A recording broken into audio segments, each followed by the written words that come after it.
Saying that right there, you just saw the worry on my face, the nervousness, the anxiousness of will they make it through, won't they make it through. They're literally on the cusp with 2 games left.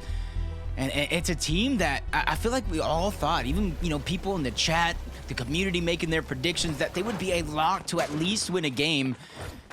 And now they're in danger of dropping down to the lower bracket.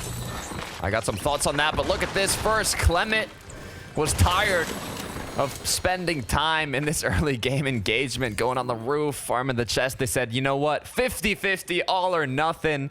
Let's see who picks up those weapons first. And just like that, some quick little eliminations, but back once again, Jacob, at Redline Rig. Surprisingly enough, I feel like Mustache and Malabuka have been doing just a little bit better in some of these games without the medallion, without the mythic weapon. They still haven't been able to push far enough to get that big win.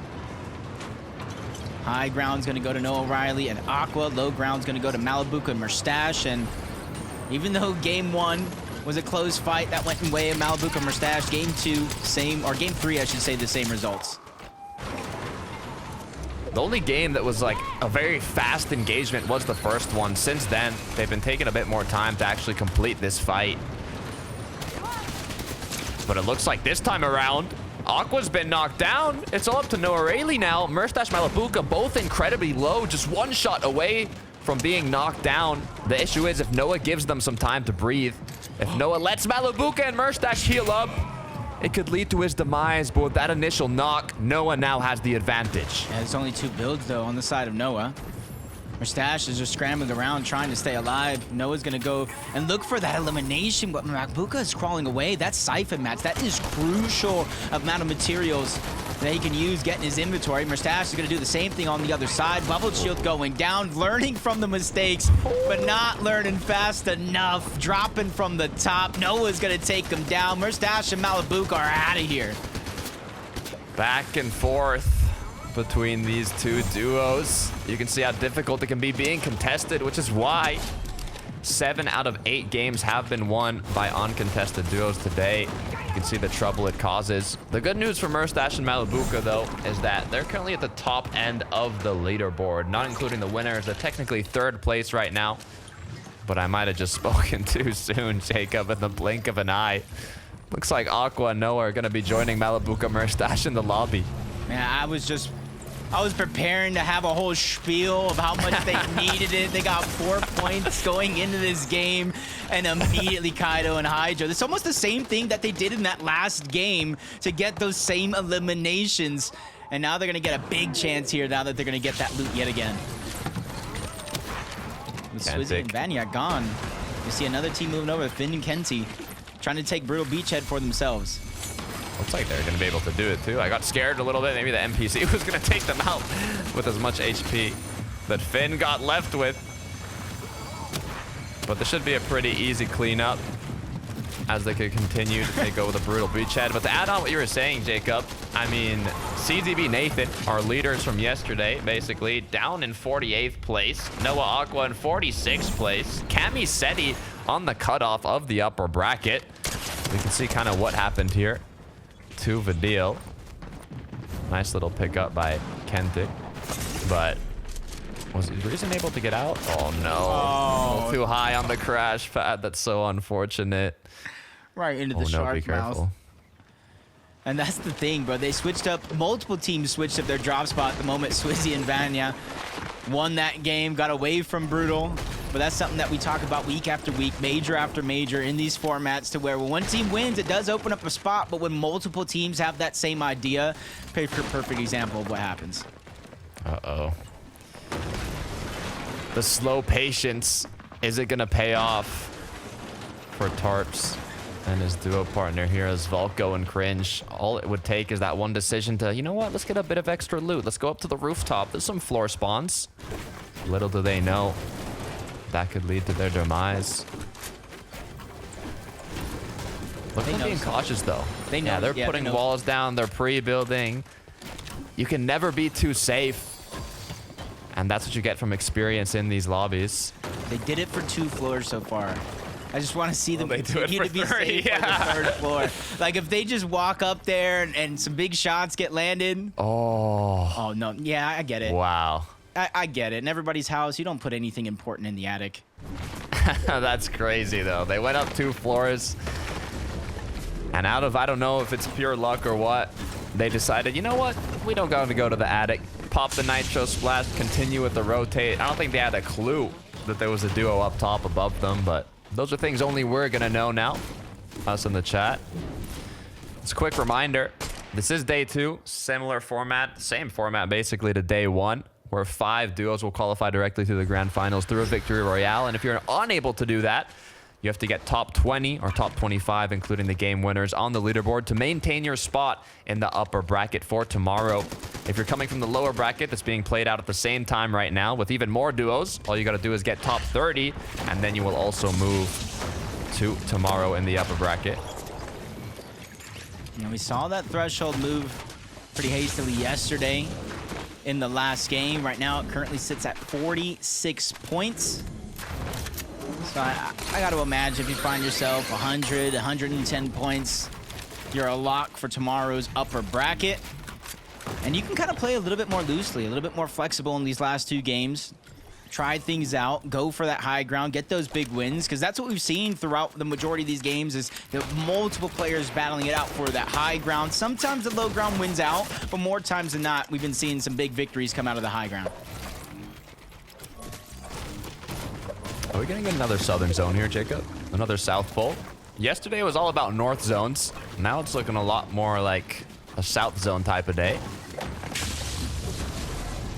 Switch it up, you know? Making sure to keep these players on their toes. Which means, like you were talking about, you mentioned a few times as well, if the zones continue to pull towards the south or near these cactuses in general, it's just going to increase that storm surge threshold. And I feel like if you're one of those teams that lands towards the north side of the map and you're not like Queasy and Thomas rotating towards the south, you're putting yourself at a major disadvantage on these south zones. And if you're new here, you're like, what are these 2 weird people talking about? Storm surge damage, what's going on? It's a mechanic here that's seen a lot in these competitive tournaments where there's a minimum damage threshold that you have to reach depending on the zone you're in. It's how much damage you've done to your opponents, and if you don't reach that, you're going to end up losing HP per second. For Kovacs, though, and his duo partner, they might not have to worry about it if they can get some eliminations, but on the other hand, if they get eliminated here, they're only going to have 1 more shot, 1 more opportunity to qualify in the last match. Oh, that was a much-needed push towards the top. Huddy just had a sliver of HP. Getting nervous, running around. Now both of them are weak. Piece control goes on over. Vico continues to advance in, but he's taking it step by step, piece by piece, trying to get it underneath his control, and he knows now he has to be careful. That third-party team has now moved over on into the distance, and they're fighting for a possible bunker here in the future, if you guys are wondering what is causing a lot of this commotion. Shots continuing to come through, getting that real estate to make sure there's no surprises as you continue to push on forwards. But I believe Emil and his duo partner have already disengaged from the situation, so the bunker looks like it is going to be for Flixie and Vico. Or wait. Wait a minute. But wait, there's more. They're just kind of hiding. I'm not sure Vico and Flixie are going to take the bait that they actually ran away. Yeah, you probably still see and hear the footsteps above, but you have to know that the way this fight went down, you got to know how much damage you actually put down. That they shouldn't be brave enough to go down there, and if they do, you're at a massive advantage due to the damage differential. Yeah, what we've seen happen sometimes is once players know there is a duo in the bunker, they can choose to kind of hold them on the outskirts of it, but they don't have enough HP to do that, in my opinion. It would just be too risky at this point. They don't even have as much loot as Flixie and Vico, so it's almost just asking to get eliminated, which is why they decided to disengage. Flixie even got some shots onto them. Okay, now they get the choice here. Because of all the gold, and they can now upgrade all their weapons with their attachments. Even though they don't necessarily need the scopes, because you see the purple DMR right there, which is going to come with one. If they don't like it, if it's a thermal and they want a 4X, or if it's a 4X and they want a thermal, they now have more than enough gold to go ahead and upgrade what they need. Probably adding an extra couple of shots to the Gatekeeper, the laser onto the Thunderburst with the recoil. So you can kind of see where these guys are getting their loot off spawn and then just kind of packing a punch with those bunkers.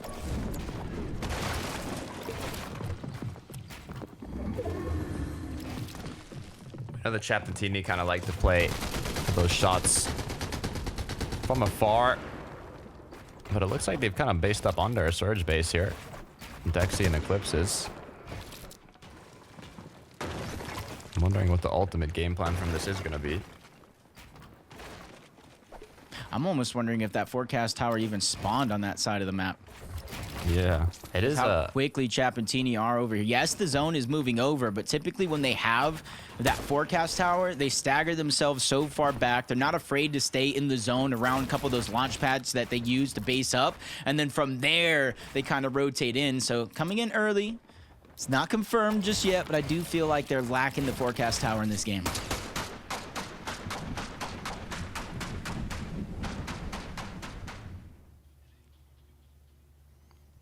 On the other hand, Pixie and Yanis. We've seen quite a lot of them today. Still unable to secure that victory royale, though. 15th place on the leaderboard so far, so they're kind of on the mid-range of qualifying to that upper bracket. Not entirely safe, but not in true danger yet. With one elimination, you can see they know it's still not enough as they're looking to see if there's any players in the surrounding area, but they do have launch pads around them that they can use to rotate later on. Yeah, because how well they played so far throughout these 3 games. I know they're in their 4th now. 92 points. They're well above that threshold for that top 25 on the leaderboard. So they have the upper bracket spot secured. So with these next 2 games, I want to see them maybe make a play for a high ground later on in the game. We know they've done it once before. Didn't work out for them. But I don't want that to kind of scare them away from trying to contest it. Because we saw last game, nobody really contested that high ground, which made for an easy end game for Swizzy and Banya. Stillion here at Mount Olympus. They were on top of a duo, but it looks like a disengagement is going to come through. Nothing too aggressive yet. Kind of a relaxed part of the match so far. Something interesting that we've seen from these South Poles is players like Cammy and Setty, who were first place in terms of total time spent inside of the storm on day 1, are now all the way down at 28th. As we're getting so many of these southern zones close to their drop spot, which also might make it a bit more difficult to get kind of those freer rotates using the cactuses, using the storm. So it kind of shows that sometimes you might not even want specific zone pulls. Chapentini, though, being a duo that is more than comfortable in the zone right now. Kind of scraping together for some loot. Just judging by the gray gatekeeper, I feel like this might be one of those games where they didn't get anything. They didn't get their bunker. They didn't get their forecast tower. So now we get a chance to really see them perform with less, but at the same time, you know, I was completely wrong, and I'll admit I'm wrong. The DMR, the Flowberry Fizz, that's a clear giveaway. Forecast tower. It's a clear giveaway. They do have forecast towers, so, you know, proud to admit I'm wrong there in that occasion. You know, you never know, Jacob. Maybe just got lucky. Pulled it out of a chest. Ooh, look at this. A lot of sneaky plays that we've seen throughout this tournament. Sometimes it's what you've got to do. We saw Merstash Malabuka play towards the Rift Islands, but this time around, some new duos trying to claim the flag.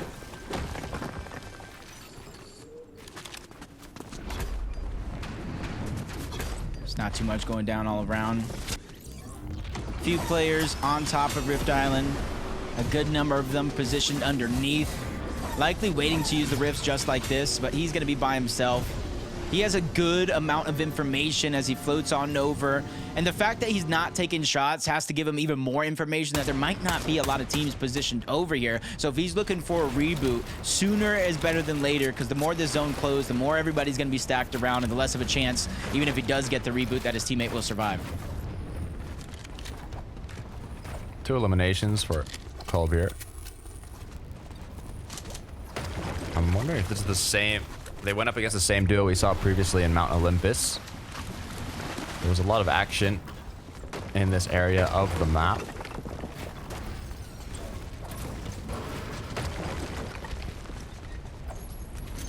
I wonder what they're looking for, but just all that fallen loot. There was another team fishing with the EMPs over here. I wonder if they possibly got crash padded on. Just theory crafting there, because now they get all that loot and some. As Thomas and Queasy, thanks to their early rotation out of classy courts, they're still able to move past this portion of the zone, because you saw moments ago when I was talking about that solo, a lot of open space. The same thing could be said here for Queasy and Thomas. They not only need to plan their rotation perfectly, they need to time it right, because there is a duo right above them in that path towards the top of the mountain. Yeah, and Thomas and Queasy is a duo that is playing more for that victory royale, being in for the 40th place right now. They're not even in the upper bracket for tomorrow. They have a lot of points that they need to secure if they want that. And lower bracket is not where you want to be, so if anything, they're looking to see if they can take home one of these last two matches for Nine and Della. I've been playing quite consistent towards the late game, but haven't quite been able to fully finish the job. Tini taking down Nathan in the feed. F9 and Della just trying to get a couple more shots when it comes to surge. They're outside of the zone, but they also know a couple other teams are going to have to rotate along with them. And that's what they're using as an opportunity, but same thing could be said for them. F9 takes a quick little shot as he finally peeks out to try to rotate, but he gets into a whole nother team. But Della was able to get an elimination onto Hedra, replenishing some of those resources, and vital resources that they need. If you look at F9's material count, so low. Gotta be careful, as now the pressure from zone is on the backside, but luckily enough, the zone isn't small enough to have the focus on them. There's not too many duos in the surrounding area. Gunbree actually getting cracked here. Kira seems to be the one that's the fresh ingredients in the sandwich of both players. Clownsky and Axe Force now making use of that Rift Island, the rifts, the launch pads to rotate towards zone, but only being 61 above, now 2 above, you'd hope that they position themselves close to other duos, which is exactly what they've done here. This is just another one of those positions where you can't really build the full wall because of the environment that's already built there. It is a little bit of a half wall. You can kind of tell that it's edited, causing a little bit of struggles for them to try to reposition themselves inside of that house. But they made it towards the front side of the zone, or at least on the edge. So a lot of those teams behind them, they're going to get a chance to look back. As we check on board, Cammy and Setty switching up their play styles drastically from day 1 to day 2. And day 1, they were first in total time spent in the zone. Now they're around 28th. Changing things up, and I think that's a necessity, simply because now with a lot of teams taking note of those forecasts, are the bases for the cactuses, the surge that they're able to get, these guys are just trying to position accordingly from what they've learned through day 1. Those southern pulls, now the zone's going more close to where they drop, meaning they don't really have to play inside of the storm. Slove dropped down to 129 below. He has lost his duo partner. With only 15 builds, he doesn't have a lot of options to choose from. There is 2 duos fighting a solo close by, but instead of going for that, he is going to choose to make it towards zone. A player ahead of them. This could be it. Nice little knock. Huge pickup from Slove. Is it enough loot, though? Is it enough damage to bring him zone, as his duo partner is not going to let that one slide? Yeah, Floppy just trying to go in, phase through the builds just a little bit. Luckily, Slove was not only able to get out, but get himself a full box on the other side, but now zone is forcing him in. He doesn't have any HP in his inventory to replenish, so he has to get there rather quickly, and it's dealing a huge chunk of damage, 5 per second that he is deep into that zone. 62 above the threshold. Floppy's not done with you just yet, and he enacts revenge on the Slove for taking down his teammate.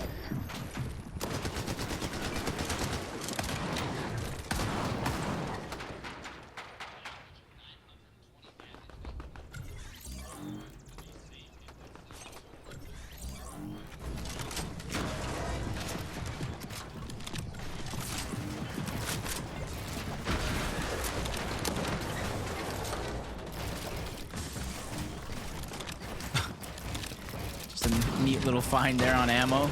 Accidentally breaking one of those big ammo crates. 49 above. They do have some elevation, which means they could stagger themselves back just a little bit, let a couple of these other teams overtake them on the rotation, and then they can crash pad their way towards zone since they're not too far off. And it does look like they have a solo in their line of sights, trying to take him out before they're forced to go on their rotation. You can see where the zone is pulling Takata. A lot of different mountain ranges, different elevations. So the material count and keeping track of it is going to be so important.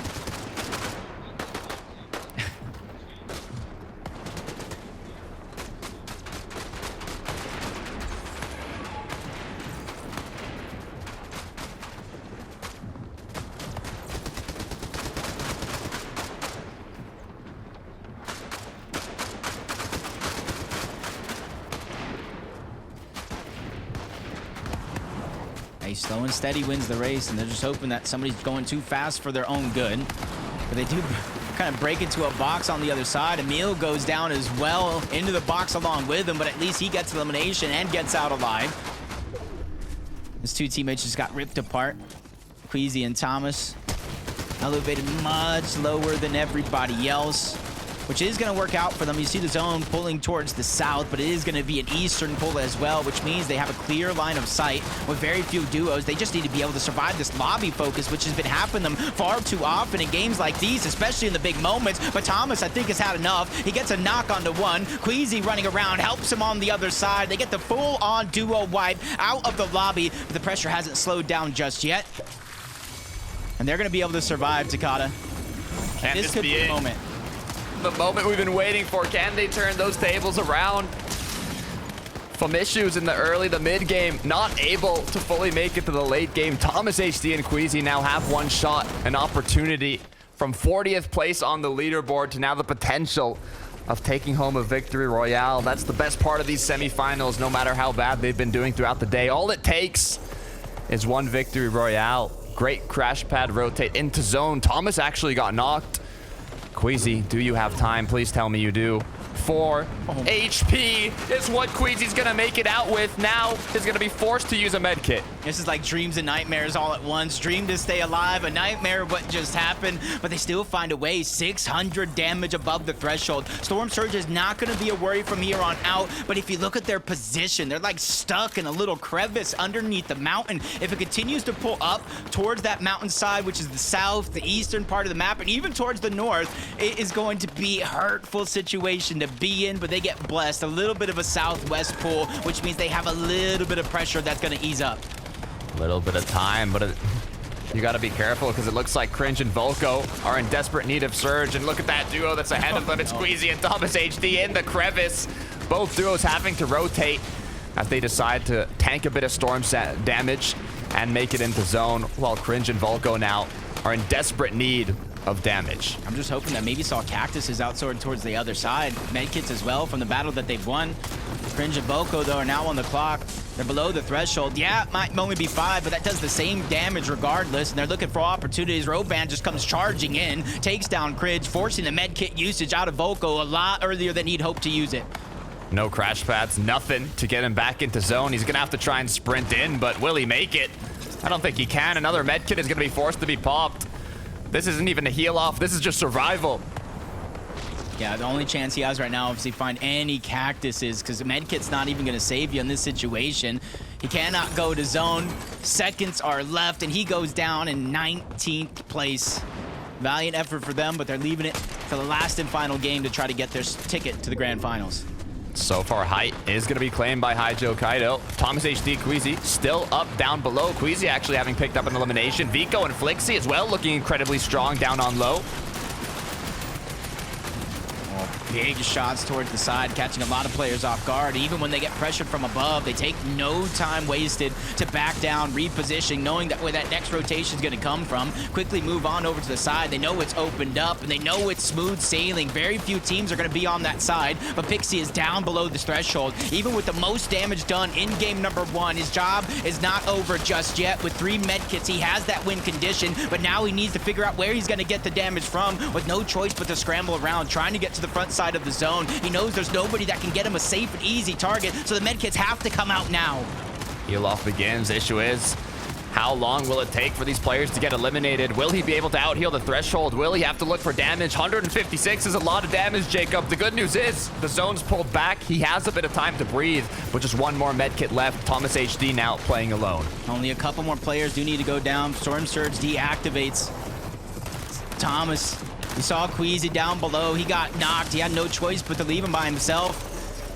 And we've seen some big solo plays before, but now we need to see almost the impossible of a solo clutch. He gets the first down, but he cannot continue to go in. He takes his time, and now he's reappeared, re-emerged into this occasion. He's trying to use the nitros to go through these builds, and he's finally found a way to escape. Even with the elimination being cleaned up, he can't reap any of the rewards because of it.